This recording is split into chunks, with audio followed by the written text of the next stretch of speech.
Today, I want to talk about your child's resistance. That thing that you might be misinterpreting as laziness, or pushback, or rebelliousness, or even just a lack of motivation.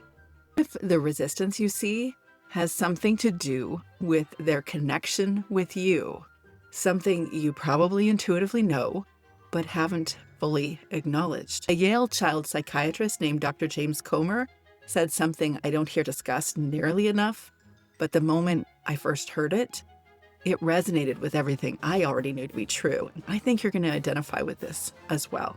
He said, no significant learning can occur without a significant relationship. The relationship. If that lands somewhere in you to be true too, stay with me today. Welcome to the Confident Homeschool Mom podcast. I'm Teresa Wiedrich, homeschool life coach and graduated homeschool mom. This is the podcast for the mom who looks capable on the outside, but feels scattered and unsure on the inside. I spend my days as the support, the clarifier, and the cheerleader for the woman behind the homeschool family. Because most homeschool overwhelm has nothing to do with curriculum, but has everything to do with the pressure, the perfectionistic tendencies, and the old stories she carries inside. If you're new here, welcome. You found this episode for a reason. And if you've been around these parts for a while, I'm so glad you're here. I want to remind you that you are the most important curriculum in your homeschool, and you deserve a seat at your own table. Okay, so let's get into today's episode. So I want to start today with a story. This isn't my story. This is another homeschool mom's who has been in the homeschool trenches for years. She has 4 kids. 3 of them at the time that I'd met her were grown. She still had a few of them at home, but she was only homeschooling her teenage daughter. She was doing everything she'd always done. She used the same approach, even the same curriculum for certain subjects because they were predictable to her. She incorporated the same timing or routine that she'd already started with her older boys. And then with her daughter, she kept the same routine. She had the same expectations. It worked beautifully with the older 3, so why not also do it with the youngest? Her youngest, though, wanted nothing to do with this. Her mom perceived it as resistance or pushback. She wondered sometimes if she was just lazy or she was even rebellious. But she came to learn that this teenage girl just was not the same kiddo as her older siblings. And frankly, this mom was no longer engaged in homeschooling the same way as she was with her older kids. Not worse, not better, just differently. This teenage daughter was just different than her brothers. And she was at an age where she was starting to get to know herself better and follow her interests more strongly, and wasn't as interested in doing things exactly the same way that they've always been done because she just was a different person. Well, this mom wasn't, of course, just homeschooling, because by the point that the 3 oldest kids are all grown up, she's found other things to do. She was helping to run the family business. She was holding a household together. She was doing all sorts of different volunteer type activities. And she was doing all the things that capable women do. All the things. But underneath all of those things was someone who felt frayed. She thought she wasn't doing enough, but she was most definitely doing enough. She certainly was doing too many things that didn't necessarily matter, although she didn't see that yet. Here's what she said after we worked together. I now have infinitely better boundaries with our teenage daughter and no longer feel like our relationship hangs by a thin thread. I feel much more motivated in my homeschool days and have made some major shifts that have restored the joy in our family. That phrase, hangs by a thin thread, that's what resistance can do to a relationship if we keep treating it as a behavior problem instead of receiving it as information that something needs to shift. Resistance always speaks volumes about something needing to shift. You might not share her exact situation. Maybe you don't have a family business, although it seems to me that there are many homeschool families that do. Maybe this is your first child and not your 4th. Maybe your kiddo is 10, not 16. Maybe it's a boy, not a girl. But if you are experiencing resistance, if your child is pulling back, checking out, racing through the work just to get it done, or refusing outright, and they're moving into those individuating years, the teenage years, where they're becoming their own person, this episode is for you. I've learned that resistance isn't really the problem, even though it feels like it is. Resistance is actually feedback for you. And today we're going to talk about what that feedback is actually saying. So, what is resistance really? Here's the thing about resistance in a homeschool kiddo, really any kiddo, but we're dealing with homeschool kiddos in this space, especially teenagers, resistance in teenagers. We tend to read those things as character issues if we're not looking deep enough. And I get it. I have absolutely been there. I have misperceived someone to be lazy, unmotivated, rebellious even, or they just don't care, or they're making my life difficult on purpose. And I wonder if you've experienced that in your homeschool family too. In my anecdotal research, I have seen that there is at least one kiddo in your family that typically puts up this resistance. And of course, you could have more than one, but I've seen at least one. And so I know that you probably identify with this episode, but I want to offer you a different lens with both my experience in my own family and also in my experience coaching other moms. Resistance is almost always some form of communication challenge. It's your kiddo saying something that they don't have yet words to say, or maybe they don't feel safe enough to say out loud. Our job is not to make them do something or manage them into compliance. Our job is to get curious about what's underneath that resistance. So let's talk about what that actually looks like, because in my experience and in the research, there are 5 things that are often driving resistance. And I'd be willing to bet at least one of them is going to land for you today. So, reason number 1, or thing number 1 that might be driving the resistance, that learning feels like a chore. This first one is super simple, and I know you know it. It's the one that we don't acknowledge often enough in the homeschool community because we never want to give a reason for us to say that there is some element of the homeschool life that isn't always so exciting. And it is that sometimes our routines, the learning, even the plans that we had, they're just not that exciting anymore. And it feels a bit like a chore that happens at certain periods of the year, for sure. But it also happens for us as moms when we've been through that same math curriculum 4 times. We might actually get tired of doing it over and over and over. Or maybe your kiddo really does not see the value of approaching their reading, writing, or arithmetic in the same way that you do, but they don't know there's another way, and you don't really look that approachable in offering you another way, even if they did. And you, on the other hand, just want to get it done. In the schooled world, we've already associated that learning equals compliance. Sitting down, being quiet, soaking up, or uploading information into our brains. And honestly, many days, I hear moms say, I want to just get through this, or I want to check off the box, or I don't know why it's so hard to do this, and get her engaged. Sometimes kids just want to check that box for you so they can get to the thing they actually want to do. And that feels frustrating because you want them to be more engaged than they are. But can I just tell you something? Let's be honest with ourselves. We do this too. Think about tax season, because it really wasn't that long ago. Someone says to you, you know what would make this so much easier? Take a course on filing your taxes. And you think, well, in theory, this is a great idea. And then you think, in my, quote, spare time, I absolutely do not want to take a course on learning to file my taxes. I will do what I have to do, and I will not think about it again until next year. Your kiddo might be doing the same thing with the curriculum or approach to learning that you've chosen for them. I'll let that land. Stanford psychologist Carol Dweck, the author of Mindset, talks about how a fixed mindset develops when kids feel their worth is tied to doing something right. And when that happens, resistance arises. It's not actually defiance. It's just a sense of self-protection.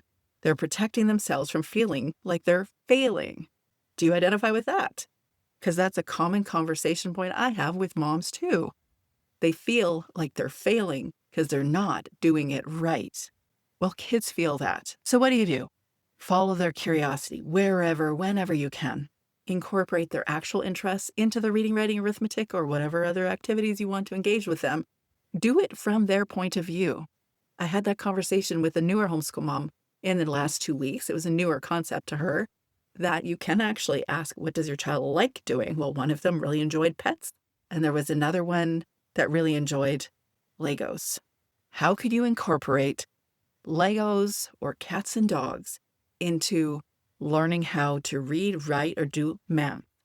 This is such a simple perspective shift, but sometimes you're at the curriculum vendor hall at the conference and you don't see a unit study on cats, so it doesn't dawn on you, but you do see this other program that everyone says is a fabulous one, so you decide to purchase that one and use that one. None of these approaches is wrong. It's just if you can capture their curiosity and incorporate that into the activity, you're more likely to get easier buy-in. Also, and always, I'll point you back to noticing that learning is actually happening in the kitchen and in the garden and at the grocery store in the middle of a conversation about something they actually care about, and maybe even a conversation you've had with your husband about something that's happening in the news. All of these things are learning. Learning does not have to look like school to matter. You want to remember that learning doesn't need to feel like a chore. But if it does, and if there are moments where you're like, yeah, I've got this pretty loose actually, I've got this pretty flexible for my kids, and they still don't want to do you fill in the blank.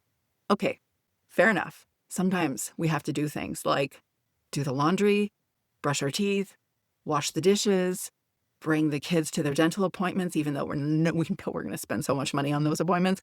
But we're going to do those things because they're necessary. Fair enough. Sometimes there really are some activities that you need to do. And sometimes you don't need to do as many. And maybe ask yourself what really matters. Because if you want your kids' buy-in, everything shouldn't feel like a chore to your kiddo.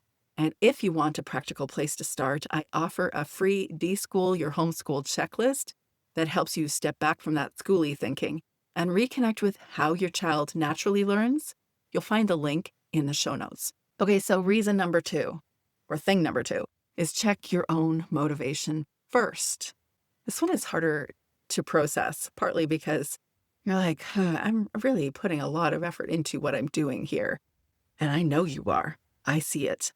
But this discussion point on your own motivation and where you're at in life, not just about your homeschool experience, but also your relationships, about your own energy, your own motivation outside of your family life, it really matters.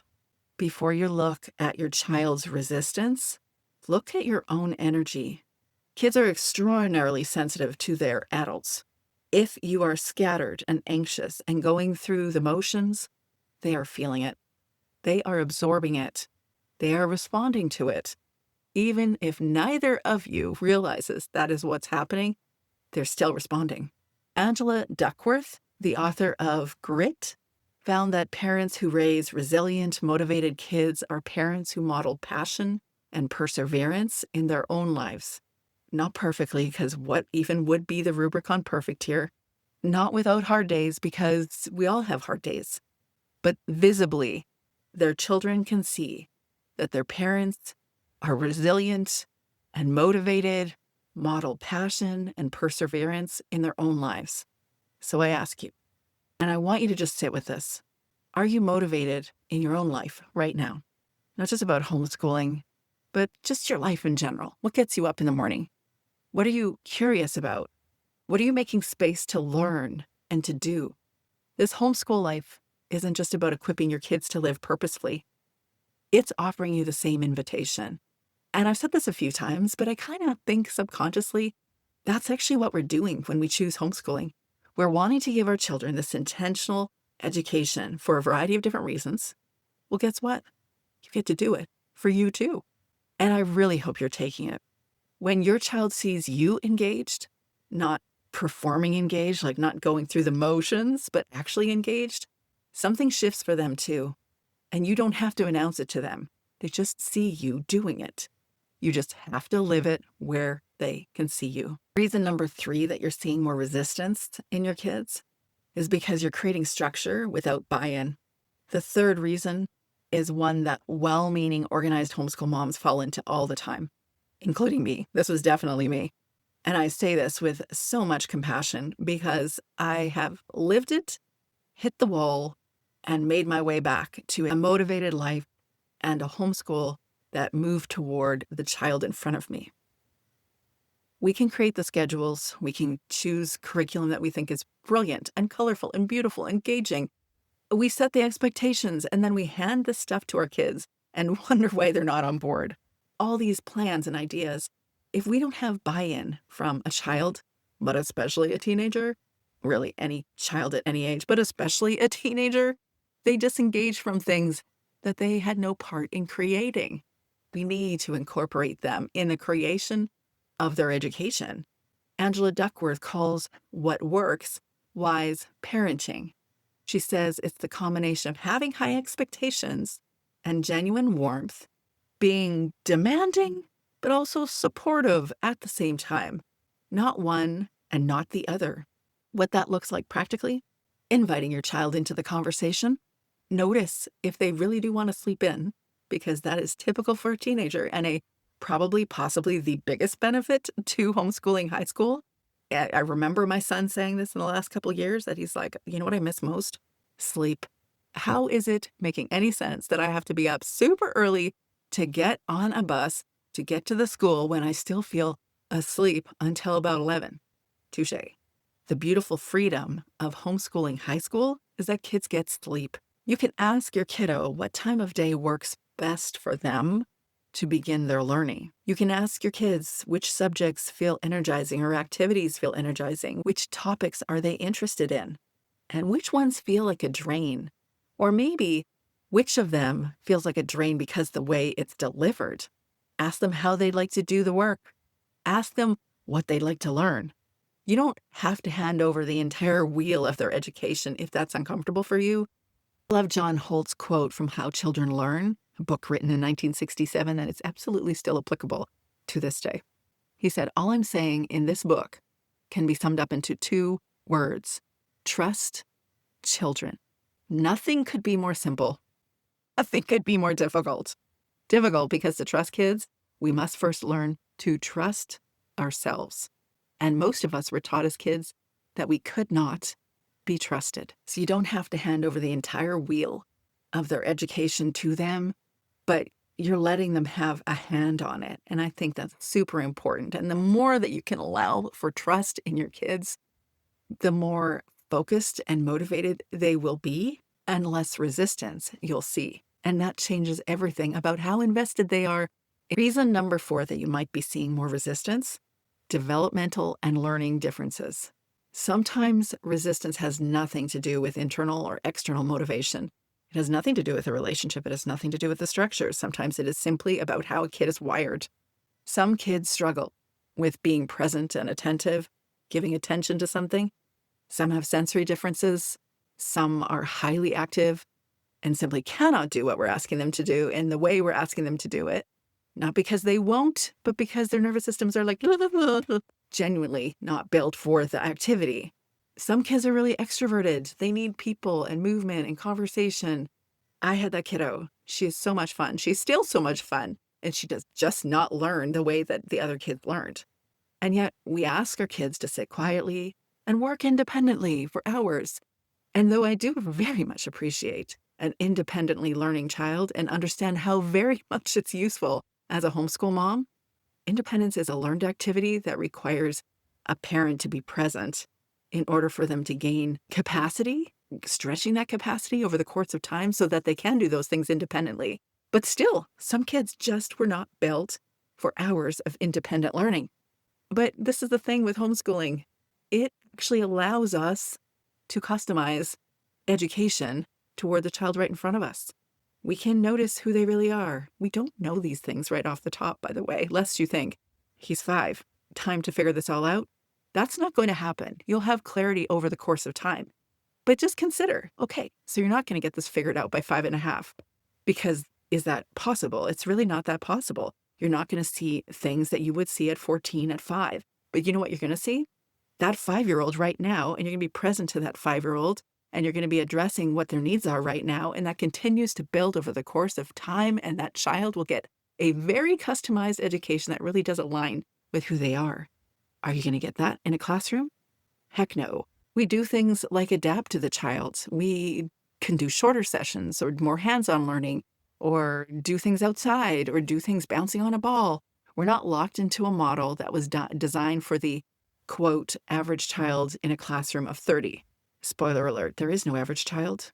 If you suspect there is something more going on with your child, like you're not quite sure, but this really doesn't look like the majority of kids, it could be that they're just unique. It also could mean they might have a learning difference or a processing difference or something that needs more support outside of you. And I get it. If you don't like labels, been there, done that. Really loved Better Late Than Early by Raymond Moore. I hope you can find that book without having to pay $365 on Amazon. I hope it's maybe in a homeschool library somewhere. That was an amazing book that challenged the notion that you had to do certain things within a home education to essentially educate a child the same way that a school would.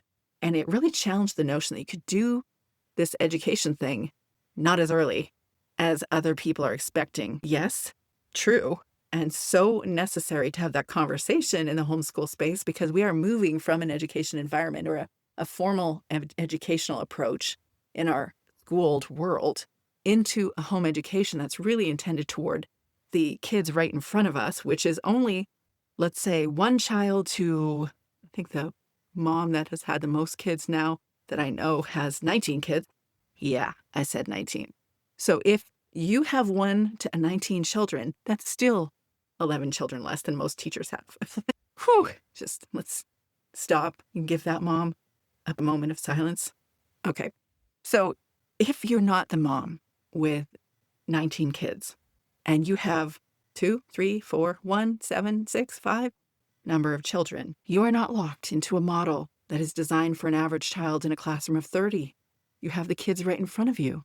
If you suspect that there is more going on with that child, reach out, do something, help that child get the support that they need so they can be confident and thrive.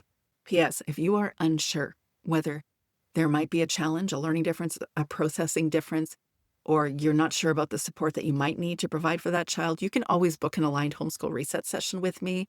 I am not the person that addresses learning differences and processing differences or reading challenges or math challenges, but I am somebody that knows people that does. So please reach out. Being able to create an education that is designed for the child right in front of you, that is exactly the kind of attentive, responsive parenting that brought you into homeschooling in the first place. So wield the freedoms of this homeschool life. So reason number 5, you might be noticing resistance. You might be repairing past learning experiences. This one might require the most gentleness. Sometimes a kiddo resists learning because learning has hurt them somehow before. Maybe it was school. Maybe it was a season in your homeschool that got too pressured, or maybe too performance-oriented. Maybe you were trying to create too much output. Maybe there was an unintentional or even intentional shaming toward that child, that they weren't getting something fast enough, or they weren't doing this well enough, or maybe they were just comparing themselves to their siblings or to kids that they knew from school or co-op or anywhere else. Maybe they knew that they weren't, quote, doing it well enough. And now even in a safe homeschool environment, even with you, they're still bracing. Which brings me back to the first comment that I made, Dr. James Comer, when he said, no significant learning can occur without a significant relationship. Sit with that for a second. I think we intuitively, unconsciously get there is a connection here, but we're like, how is that connected? Well, when a relationship is strained, when your kiddo doesn't feel safe, seen, and connected, their capacity to learn genuinely decreases. It's neuroanatomy. It's not attitude. It's not defiance. It's neuroscience. And it's funny because I know this one well, personally. I can remember thinking, I'm having a conversation with, we only had, okay, back up a bit, 24 kids in my graduating class in a private Christian school, a small school, obviously. And there were 2 kids at the time who were vying for valedictorian. They knew how to check boxes and do all the learning things. They were really engaged and they cared and they knew how to do the student thing. And one of them was having a conversation with me when I was 20-something. We were walking to the shopping mall to go get groceries because we didn't own a car yet because we couldn't afford that yet. And so we were both going towards the shopping mall and chatting. And she said to me something about school and really being, engaged in physics. And I'm like, physics? He didn't take physics. And she's like, oh, right. No, I remember that. And then I said, something about her always showing up to class and being such a good student. She said, "Oh, I didn't always. I skipped, actually." "You skipped? You skipped. How did you skip? There was, like, so few kids even in that class, like, maybe 6. How is that possible?" And she's like, "Oh, that's the thing. Nobody was expecting me to do that." And, I didn't tell anybody I was. I just know how to play the student game. And then she said something like, "And I know you did too. You did really well too. You didn't skip?" And I said, "Oh, I didn't actually do really well. I was struggling the entire time. Didn't even finish Math 30, which is like a grade 12 math equivalent in the province of Alberta. I tried, didn't accomplish it." And she said, "Really? I can't believe that was you. I thought you were doing so well." I do think that created different environment, a safe environment, which wasn't where my home was. If I had that safe environment, I might have had the capacity to show up fully.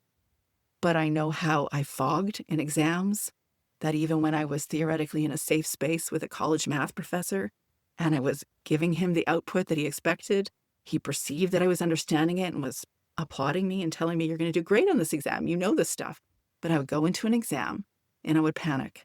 And I remember that panic and feeling so frustrated that I couldn't pull it in, rein it in, and be okay on this exam. I couldn't. I couldn't. I tried. I tried all the little study techniques. I had a college professor as a tutor. I was putting in the work, but something inside of my brain couldn't stay focused under stress, which was completely consistent with what I've learned in hindsight about a child's brain in an unsafe space. So take me out of that space, now put me into college just 2 years later, where I was in a dorm. Immediately, my GPA went up 20% without any effort. And the classes I put in effort, a lot higher. When our kids feel safe and seen and connected, their capacity to learn genuinely increases. That is neuroscience. And I've lived it. I know this to be true too. So if you're in a season of resistance that feels really persistent and deep, the first question to ask is not what is the right curriculum, but what is the relationship that we need right now? Focus on curiosity and connection and small wins before you focus on checking off all the boxes. The connection and the safety with your child matters most. The natural, engaged learning will follow. It always does, when the relationship is tended to first. So let's bring this all together, because I don't want you to leave today with a list of 5 things to fix. That is not what my goal in this episode is about. What I want to leave you with is this question. What is your child's resistance actually telling you? What is it communicating? What need is underneath that resistance? What relationship dynamic might it be pointing to? And alongside that question, check in with yourself. Are you present and motivated? Are you tending to your own life in a way that gives something real and energetic back to your kids' lives? Charlotte Mason said that education is an atmosphere, a discipline, and a life. And of all those 3 words, it's the first one I want you to sit with today. Atmosphere. Because what she meant wasn't the decor in your schoolroom, or that you have a schoolroom at all. She meant you. She wrote that the child breathes the atmosphere from the parents. The ideas that rule your life also rule theirs, which means that when you feel scattered or you're going through the motions, they feel it. And when you feel alive and curious, they feel that too.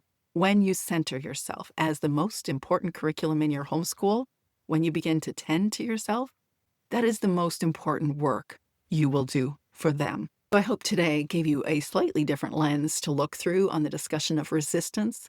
And thank you for joining me today. I'd love to hear how this episode landed for you. Shoot me a message on the socials. I'm over on Instagram and Facebook. Or better yet, would you leave your thoughts in a podcast review wherever you listen? Those reviews mean more than you know. And they also help other moms find their way here too. Before I let you go, I want to remind you of something. You matter in your homeschool life. Not just as the teacher, the planner, the one who holds it all together, but the whole person with needs, desires, and a life worth nurturing, which is exactly what you're trying to do for your teenager too. If today's episode resonated, please hit subscribe so you don't miss what's coming next.